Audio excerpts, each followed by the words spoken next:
Oke, kami dari kelompok 1 Teknologi Hayati akan mempresentasikan diskusi kami tentang Trichoderma sp. Adapun nama kelompok kami di sini yaitu Ahmad Fadil Hakim, Rizky Samuel Marines Tanggang, dan Yuni Angela, dan terakhir saya sendiri yaitu Martin Ortogratia. Oke, berbicara tentang pupuk biologis dan agen hayati, ketergantungan kita terhadap bahan-bahan kimia atau pupuk kimia, apalagi bahan yang bersifat racun, seperti insektisida, fungisida, bakterisida, dan lain-lainnya, harus segera kita tinggalkan. Sudah saatnya kita memakai kembali ke alam. Banyak mikroorganisme yang dapat kita manfaatkan untuk proses kelestarian lingkungan. Salah satunya yaitu mikroorganisme yang dikenal luas sebagai pupuk biologis tanah, yaitu jamur Trichoderma species. Mikroorganisme ini adalah jamur penghuni tanah yang dapat diisolasi dari perakaran tanaman lapangan.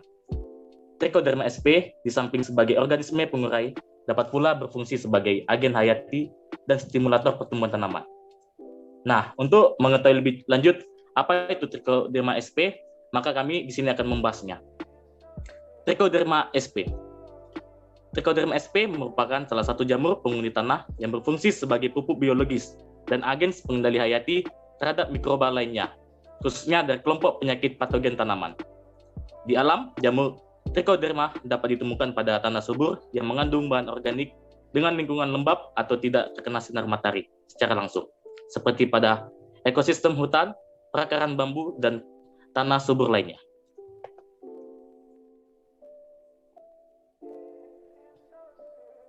Klasifikasi Trichoderma.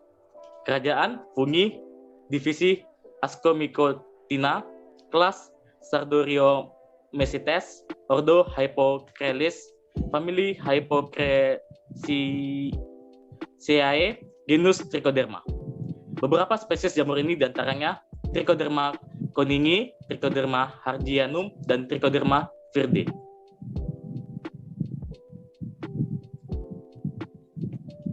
Jenis Trichoderma. 1. Trichoderma koningi merupakan agen hayati yang tersebar luas pada tanaman budidaya yang bersifat saprofit. Trichoderma ini banyak ditemukan hampir di semua jenis tanah.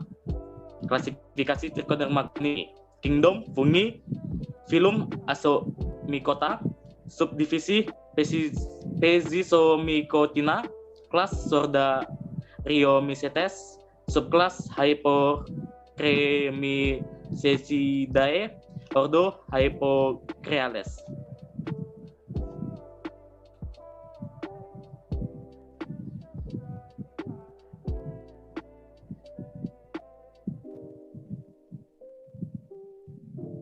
Family Hypocreales, genus Trichoderma, spesies Trichoderma koningi. Morfologi. Koloni pada Trichoderma koningi disolat memiliki bentuk konidiofor tegak, bercabang tersusun vertikal, vialit lancip ke arah puncak, dan konidia berbanding halus dan kasar berwarna hijau, berbentuk oval. Koloni pada media PDA mencapai lebih dari 5 cm dalam waktu 5 hari. Koloninya berwarna hijau serta berbentuk bulat. Manfaat dan peran Trichoderma koningi. 1. Dapat mempengaruhi tinggi tanaman. 2. Sebagai biokontrol terhadap serangan bakteri. 3. Berperan sebagai pupuk biologis. 4. Mampu mendekomposisi senyawa organik, meningkatkan ketersediaan hara tanah. 5. Mendegradasi senyawa-senyawa yang sulit terdegradasi.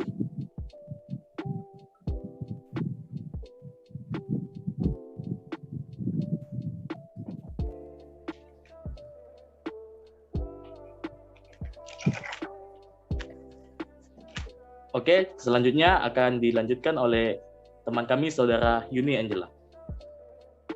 Baik, yaitu di sini ada jenis Trichoderma. Yang kedua yaitu Trichoderma harzianum, merupakan salah satu jenis jamur yang mampu meningkatkan pertumbuhan tanaman dan merupakan jamur antagonistik terhadap jamur patogen yang menyerang tanaman. Wijaya dan kawan-kawan 2012. Klasifikasi Trichoderma harzianum. Kingdom fungi, divisi Ascomycota, kelas Sordariomicetes, ordo Hippocereales, famili Hippocraeaceae, genus Trichoderma, spesies Trichoderma harzianum rifai. Morfologinya sendiri yaitu morfologi Trichoderma harzianum terdiri dari conidia yang terdapat pada struktur conidiofor. Conidiofor dapat bercabang menyerupai piramida berupa cabang lateral yang berulang-ulang, sedangkan ke arah ujung percabangan menjadi bertambah pendek. Vialida atau cabang hifa tampak langsing dan panjang terutama pada apeks dari cabang dan berukuran 18,2,5 mikrometer.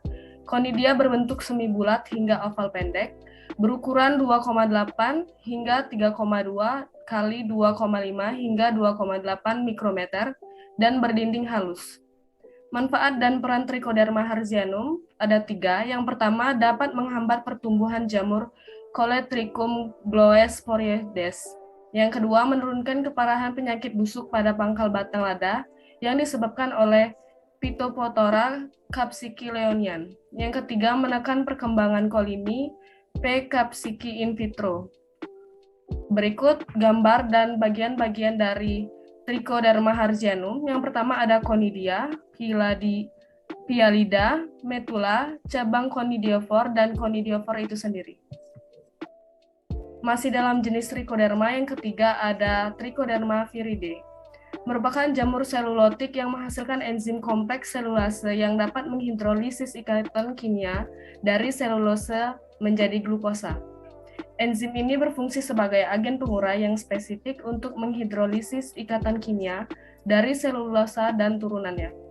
Klasifikasinya kingdom, fungi, filum atau division Deuterimycota, kelas Deuteromycetes atau imperfect fungi, subkelas Deuteromycetidae, ordo Moniliales, famili Moniliaceae, genus Trichoderma.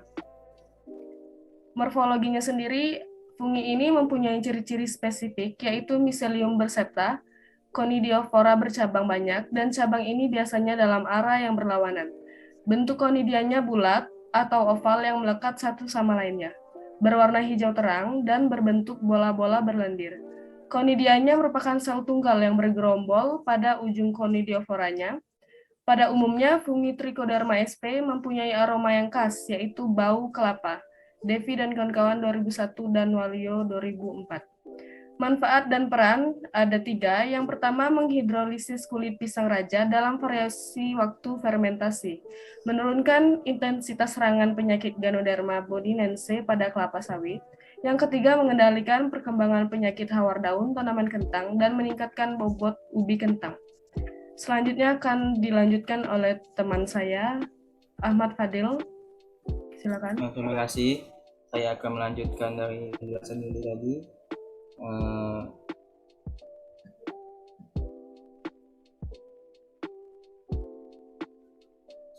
Di sini kita akan membahas lagi bagian-bagiannya, yaitu ada spesies dari cendawan Trichoderma, dan kita akan menjelaskan juga sedikit bagian-bagian dan bentuk-bentuk dari spesies cendawan Trichoderma ini. Yang pertama ada Trichoderma hamantum, bentuknya conidiofor, tegak bercabang, vialitnya pendek tebal, conidianya oval. Trichoderma konini, conidiofornya tegak bercabang juga, kecil, vialitnya kecil, lancip, conidianya oval. Trichoderma harzianum, conidiofornya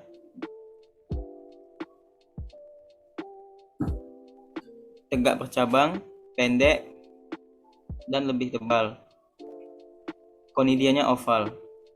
Trichoderma polysporum, conidiofornya bercabang, panjang, luas. Conidianya oval. Trichoderma aureovirfret, conidiofornya bercabang, conidianya oval. Lanjut slide 11. Oke. Ini adalah klasifikasi Trichoderma hamantum. Kingdomnya fungi. divisinya Ascomycota, kelasnya Sordariomycetes, ordernya Hypocrelales, familinya Hypoxeaceae, genusnya Trichoderma, spesiesnya Trichoderma amantum. Seperti yang di atas ini gambar-gambarnya yang bagi nomor A itu ya. Lanjut ke slide 12.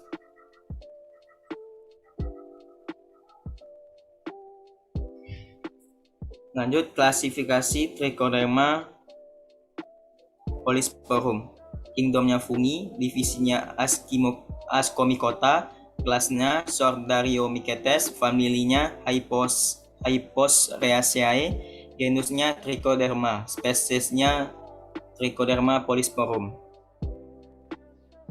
Lanjut. Dan seperti ini, lanjut ke 13 dulu. Oh ya, sudah ya.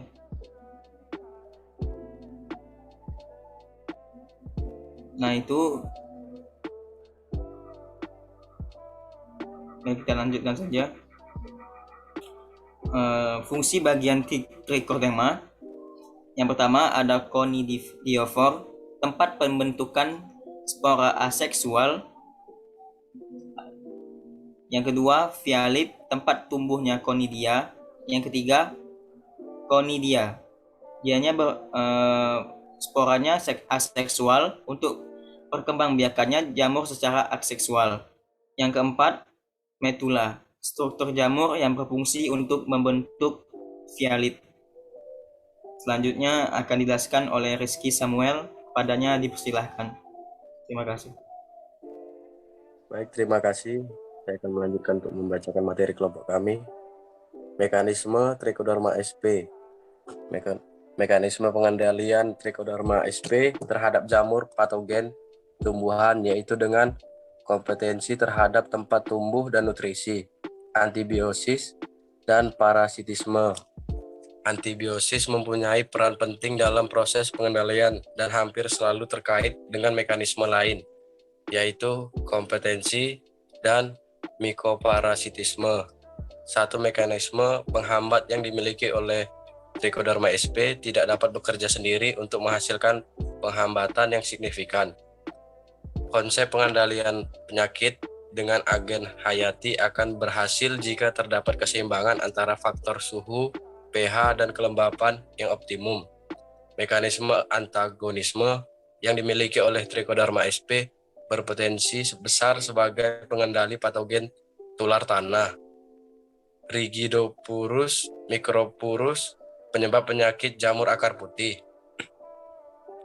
pupuk biologis dan biofungsisida. Trichoderma sp dapat dibuat dengan inokulasi biakan murni pada media aplikatif, misalnya dedak. Sedangkan biakan murni dapat dibuat melalui isolasi dari perakaran tanaman, serta dapat diperbanyak dan diremajakan kembali pada media PDA, yaitu potato dextrose agar. Isolasi dapat dilakukan oleh kalangan peneliti maupun produsen pupuk, tetapi masih terlalu merepotkan untuk diadopsi oleh petani. Sebagai petani, untuk lebih efisiennya dapat memproduksi pupuk biologis yang siap aplikasi saja, sehingga hanya perlu membeli dan memperbanyak sendiri biakan murninya dan diinokulasikan pada media aplikatif, atau jika menginginkan kepraktisan dapat membeli pupuk yang siap tebar untuk setiap kali aplikasi.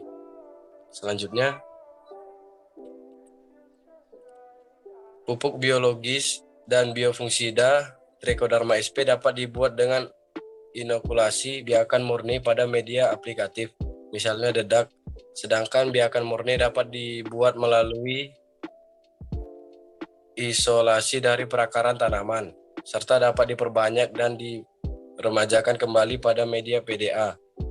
Isolasi banyak dilakukan oleh kalangan peneliti maupun produser pupuk, tetapi masih terlampau merepotkan untuk diadopsi oleh petani.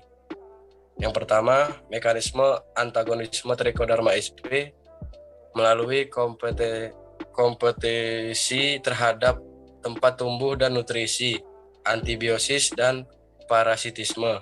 Yang kedua, satu mekanisme penghambat yang dimiliki Trichoderma sp tidak dapat bekerja sendiri untuk menghasilkan penghambatan yang signifikan. Konsep pengendalian penyakit dengan agen hayati tersebut akan berhasil jika terdapat faktor yang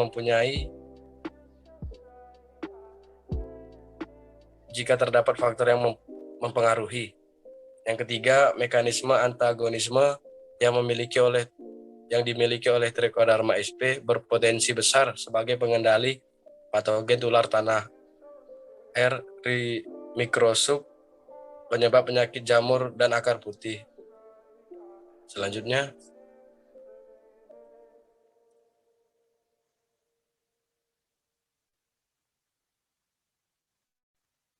baik, itu saja materi dari kelompok kami. Selebihnya akan saya serahkan kepada moderator. Saya persilahkan. Oke, demikianlah hasil presentasi kami tentang Trichoderma sp. Kemudian kami selanjutnya akan menjawab pertanyaan dari teman-teman kelompok lain yang bertanya kepada kami tentang materi yang kami bahas. Pertanyaan pertama akan dijawab oleh Yuni Angela. Dipersilakan.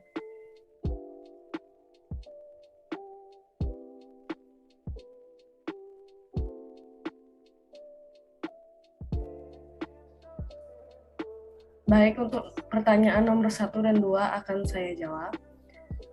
Pertanyaan nomor 1 yaitu, mengapa mekanisme Trichoderma sp tidak dapat bekerja sendiri untuk menghasilkan penghambatan yang signifikan?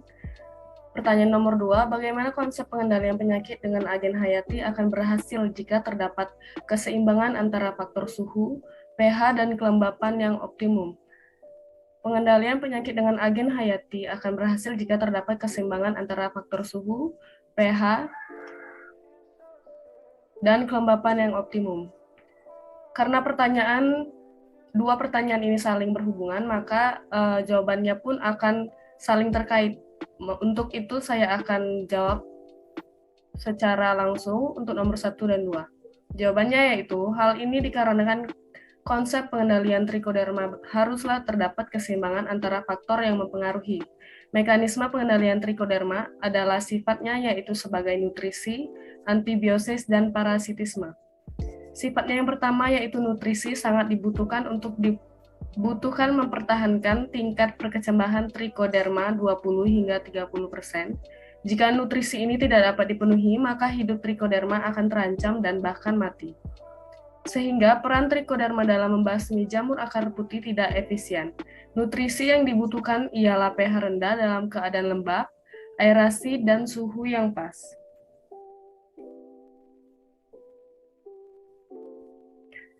Yang kedua, antibiosis. Antibiosis mempunyai peran dalam proses pengendalian hayati.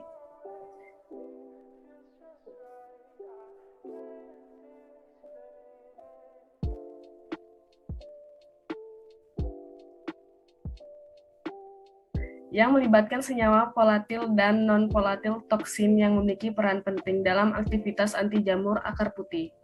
Yang ketiga, parasitisme. Trichoderma merupakan jamur saprophytena yang secara alami merupakan parasit terhadap jamur yang menyerang tanaman, contohnya jamur akar putih pada tanaman karet.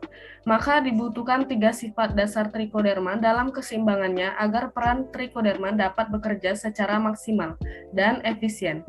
Jika salah satu faktor sifat Trichoderma ini tidak terpenuhi, maka jelas Trichoderma tidak berfungsi dalam melawan jamur akar putih. Untuk itu, Trichoderma tidak bisa bekerja dengan hanya satu sifat dasar Trichoderma ini, ataupun tanpa faktor pendukung dari nutrisi tadi. Pertanyaan nomor 3 akan dijawab oleh Saudara Martin. Oke, saya akan melanjutkan menjawab pertanyaan nomor 3. Pertanyaan nomor 3. Berapa persen tingkat kemanjuran bila adanya Trichoderma pada perakaran tanaman karet dalam menghambat jamur akar putih? Dan apa yang dimaksud faktor pendamping atau pembantu Trichoderma tersebut? Jawab. Trichoderma sp antara lain Trichoderma virens, Trichoderma hanatum, Trichoderma amazonicum, Trichoderma atrophiidae yang telah diuji in vitro dan in vivo memperlihatkan daya hambat tinggi terhadap Rigidoporus microporus dan mampu menekan intensitas penyakit JAP sebesar 66,7 sampai 91% pada bibit karet. Dan untuk perkembangan populasi dan kemampuan penekanan trichoderma dipengaruhi oleh faktor lingkungan seperti suhu, kelembapan, dan pH. Selanjutnya pertanyaan nomor 4 dan nomor 5 bisa dijawab oleh teman kami, oleh Fadil. Dipersilakan. Ya, terima kasih Saudara Martin. Saya akan menjawab pertanyaan dari kelompok jawaban nomor 4 dengan pertanyaan, apa faktor merugikan dari penerapan jamur trichoderma untuk tanaman? Menurut kami tidak ada faktor merugikan dari penerapan cendawan itu untuk tanaman. Lebih lagi ke contohnya, karena yang kita tahu bahwa cendawan trichoderma ini memberikan manfaat bagi tanaman dan tanah. Salah satunya cendawan ini dapat mengendalikan pertumbuhan patogen dengan cara menghambat penyebarannya melalui persaingan hidup dan blocking area pertumbuhan patogen itu sendiri. Jadi telah banyak dilakukan penelitian-penelitian begitu untuk mengendalikan penyakit ini pada beberapa tanaman. Dengan hasil yang memuaskan dengan adanya trichoderma ini, contohnya seperti jamur akar putih pada tanaman karet yang disebabkan oleh patogen Rigidoporus lignosus. Nomor 5 saya akan menjawab juga dengan pertanyaan, sebutkan keunggulan trichoderma dibanding dengan tanaman agensi hayati yang lainnya. Jawabannya, kalau kita berbicara tentang keunggulan trichoderma dibandingkan agen hayati yang lainnya, sebenarnya menurut kami tidak bisa dibandingkan. Karena apa? Karena agen hayati yang lain itu semuanya sudah memiliki keunggulan dan manfaat masing-masing di agen hayati mereka. Jadi agen hayati itu berfungsi untuk menekan populasi patogen sehingga berakibat pada perbaikan pertumbuhan tanaman. Agensi pengendalian hayati pada perakaran tanaman sangat unik karena keterkaitannya dengan eksudat akar. Selanjutnya, slide selanjutnya. Pada lingkungan tanah, posisi hayati sebagai penyeimbang antara tanaman dan patogen. Seperti contohnya pada agen hayati yang pertama seperti agen antagonis yang pertama yaitu adalah mikroorganisme atau jasad renik yang mengendalikan patogen dengan cara menghambat penyebarannya melalui persaingan hidup dan blocking area. Yang kedua, agen entomopatogen yaitu mikroorganisme atau jasad renik yang menghambat penyebaran OPT dengan cara menginfeksi hama dan patogen tersebut. Ketiga, agen PGPR, plant growth promoting rhizobacteria, yaitu agen hayati yang mampu menekan perkembangan OPT dengan cara mengkolonisasi perakaran dan bersaing dalam penyerapan makanan. Dan yang terakhir, yang keempat, predator dan parasitoid organisme, yaitu dia ini mengendalikan hama dengan secara langsung dengan cara memakan, menghisap, dan memangsa hama secara langsung. Nah, jadi itu semua tidak bisa dibandingkan. Mereka mempunyai perannya masing-masing agar semua populasi patogen yang menyerang pertumbuhan tanaman tersebut dapat diatasi. Baiklah, jawaban selanjutnya bisa dijawab oleh Saudara Rizky Samuel. Kepadanya, silakan.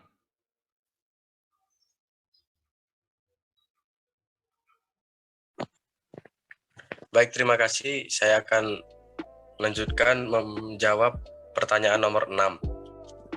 Mengapa tidak digunakan jamur Trichoderma sp sebagai pengendali penyakit Gedodarma pada perkebunan kelapa sawit? Lantas mengapa perusahaan kelapa sawit membunuh kelapa sawit hingga ke akar-akarnya? Karena penggunaan Trichoderma sp pada pengendalian penyakit Gedodarma pada perkebunan kelapa sawit sangatlah tidak efisien karena dalam perkebunan kelapa sawit yang luas dengan cara penyemprotan trichoderma pada kelapa sawit sangat memakan biaya, sedangkan penyakit ini adalah penyakit busuk pangkal batang kelapa sawit di mana ia dapat datang kapan saja. Dan mengapa harus dihancurkan hingga akarnya? Karena penyakit Ganoderma dapat menularkan penyakitnya terhadap pohon kelapa sawit di sekitarnya. Biasanya pohon kelapa sawit yang terkena penyakit Ganoderma diserang pada umur 5 tahun sampai dengan 15 tahun, di mana sawit sudah memiliki batangnya. Dan yang rentan terkena penyakit Ganoderma yaitu perkebunan di lahan gambut. Bisa jadi dikarenakan lahannya lembab sehingga Ganoderma dapat berkembang pesat dan menjadi penyakit bagi batang kelapa sawit tersebut.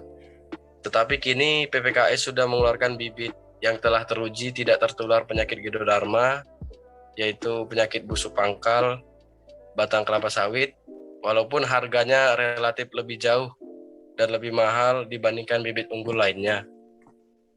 Baik, sekian jawaban-jawaban dari kelompok kami. Saya serahkan kembali kepada moderator. Terima kasih.